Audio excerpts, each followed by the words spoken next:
If you are looking for or waiting for people who are ready to buy in sales, you may have a fundamental misunderstanding around what the job is. Talking to people who are ready to buy is order taking. If you're in sales, like some bad news, there's not a lot of commission. There's not a lot of comp in the business of taking orders. Why? Because it's not a very hard job. You're talking to people who are ready to buy. There aren't very many objections. There's not very many obstacles that you've got to deal with. The people are a hell of a lot nicer.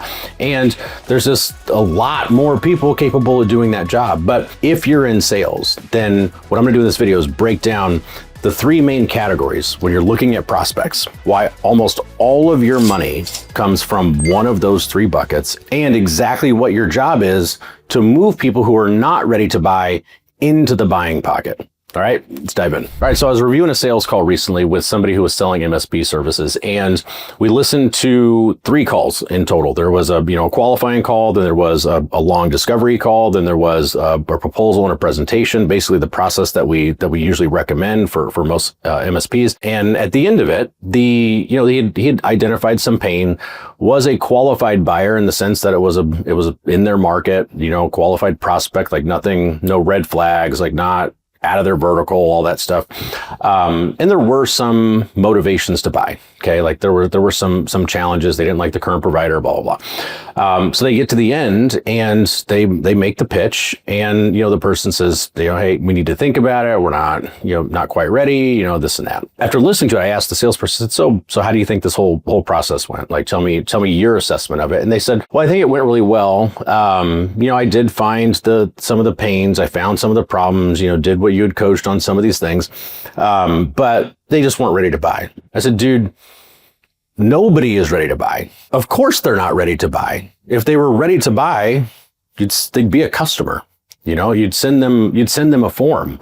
I wouldn't need to put you on 3 different sales calls and, pay you the healthy amount of money to talk to somebody who was ready to buy. You're talking to them because they weren't ready to buy. So of course they weren't ready to buy. The whole reason sales exists is because people aren't ready to buy. There's a gap between where they are today and, where they need to be in order to purchase, in order to make the decision to move forward. Our job in sales is to close the gap. And that's why some salespeople can make more than a neurosurgeon, because it's not an easy job. It's not taking orders. It is figuring out all of those things, especially in a consultative sale, and getting actual results. Now, if you look at all of your prospects that you're working right now, they fall into one of 3 buckets. One bucket on this end over here is going to be people who are not going to buy no matter what. It's the red zone. You can be the best salesperson. You can coach them through the decision. Your solution could be perfect. You could follow it, like the whole process to a T, do everything you're supposed to do. They are cheap. They are broke. They are the kind of person that can't make a decision to save their life. They are cynical. They like whatever it is. Okay. Like no matter what you do, not going to happen. On the other hand, you've got the green bucket. These people are going to buy almost no matter what. These are ready to buy people, right? Like maybe marketing's done its job. Maybe it's a super strong referral. Maybe there's a whole list of reasons, but that by the time they get to you, it's basically a laydown. And those are great in sales. Like, I mean, we love those. We're like, boom. All right. Like fast sales cycle. Like this one was pretty easy. Good confidence booster. Awesome. You know where you really make your money? It's the bucket in the middle, which is the yellow bucket. The yellow bucket are the people who are not a hard no. They're in the market. They're thinking about it. They're capable of saying yes. They're also capable of saying no. They are the people that we as salespeople make all of our money on. Everybody in the green, marketing can take care of that, right? The business can take care of that. Like a form on the website can take care of that. Red, not even worth investing the time and the energy. Yellow is where we've got to unpack the problems, the pains, the psychology, the benefits, the obstacles, the objection, like all of those things, and figure out what we need to do to close the gap from where they are to where they need to be to buy. Once you grasp that, once you understand that and really accept it as a salesperson, once you say, my job is not to talk to people in the green, like those are just a bonus. That's the cherry on top of this job. And I know I'm not going to convince everybody, but I know that the vast majority of my time and my energy is going to be invested into people in the yellow. I'm going to be primarily talking to people who could buy, but are not ready to buy. And what I need to do as a salesperson is put on my Sherlock Holmes hat and figure out what are the clues? What do I need to understand? What do I need to do in order to close this deal? And because I know I'm working with people in the yellow, I know that I'm going to get objections.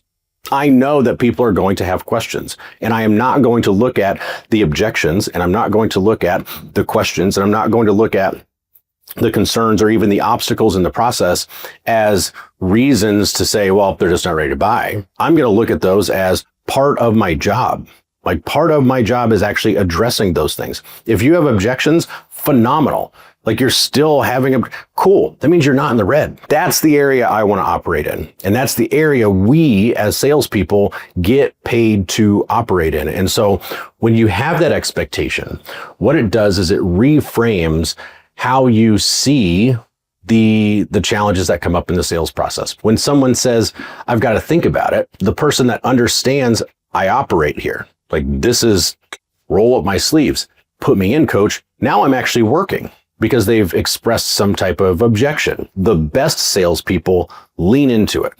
They know it's going to happen. They're prepared for it to happen, and they lean into it and they address it. Say other salespeople are like, well, not quite ready. I guess I'll check in 3 months or in 6 months. What's going to happen in 3 months or 6 months? Are we just like crossing our fingers? We're saying, well, it wasn't a green. So, they weren't ready to buy. And what I'm going to do is like kick the can, and I'm going to hope that their current provider sucks terribly, or they get hacked, or there's something happens that's going to sell for me. Nah, man, that's when we sell. This mindset shift, I think, is so massive for people who excel in sales and crush it consistently and don't hate their job in the process, because they don't see all this as like, oh man, another person with objections. They're like, yeah, of course there's objections. So it's like a truck driver getting pissed off about having to stop and get gas. Like, part of the job, man. Like, that's like, if you don't like it, you should not do it. And the thing is,